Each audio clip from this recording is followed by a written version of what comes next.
The lockdowns imposed in the United Kingdom by Her Majesty's government in 2020 and 2021 affected people differently due to circumstances, good luck, bad luck. It was a lottery for so many. I can only tell my own story and how I worked my way through to the Prime Minister's so-called Irreversible Freedom Day in July 2021.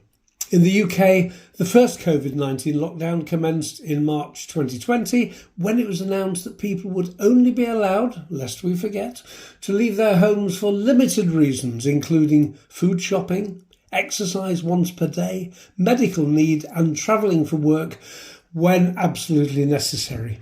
All shops selling non-essential goods are told to close, as were schools and colleges, and gatherings of more than 2 people in public are banned. This meant a complete change of lifestyle for literally everyone in the country, young, old, married, living alone, working or not. As an individual living with one other and not working, how would this affect me? By nature, I'm happy in my own skin, which I knew would help me through whatever lockdown had in store. I have my friends, but I'm not reliant upon groups or societies to keep me motivated.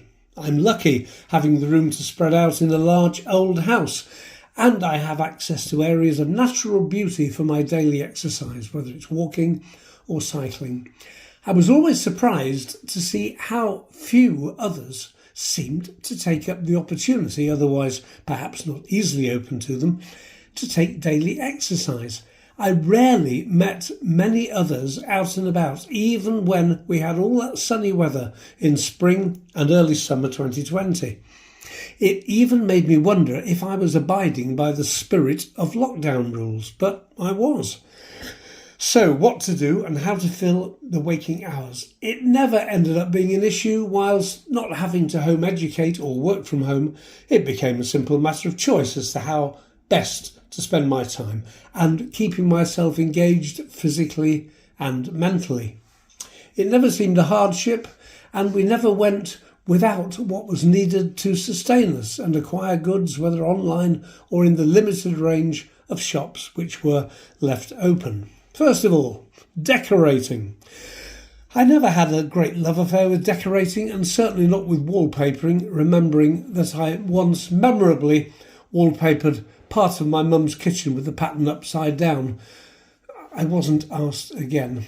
But much in the same way with gardening, I did it because it was there to be done, and it was a diversion from normal day-to-day activities.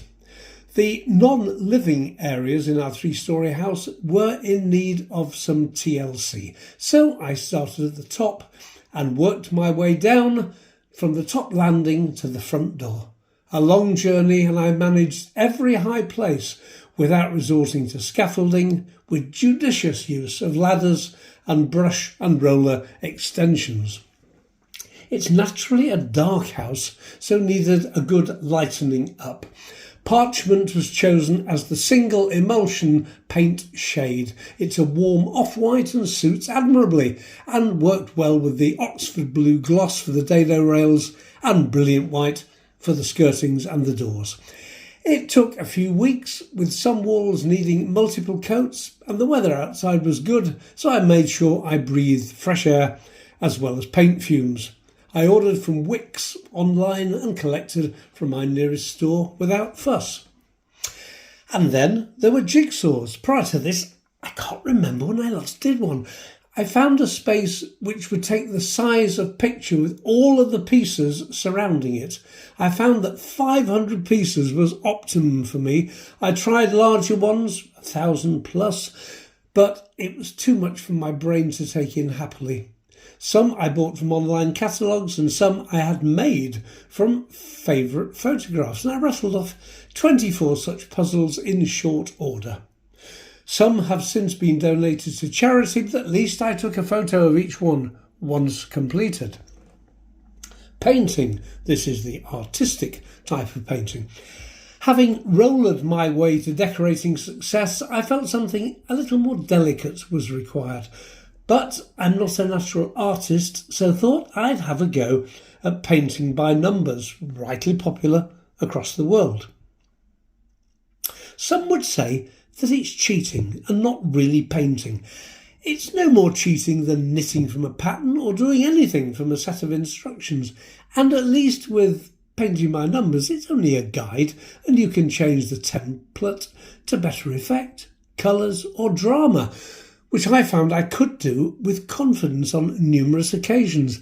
I have now completed around 30 so far. I've left this for the time being, but will undoubtedly return to it at some point. I have dabbled with abstract art, but haven't yet found the set of circumstances which fit the required mindset. My blog. I started writing this series of short vignettes from my life experience just prior to lockdown number 1, and I just kept going. It's classic lockdown therapy with the bonus of giving me the chance to reflect, and I have carried on since up to the present time. I've always enjoyed writing, gaining school success at A-level in English and use of English, which I think was an OA level, and at work continuously writing business proposals, strategy documents, etc.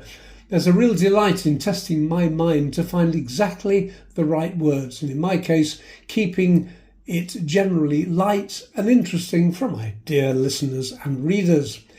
And when that day comes when I'm here no longer, my words and paintings will help serve as a permanent reminder of who I was and what made me tick.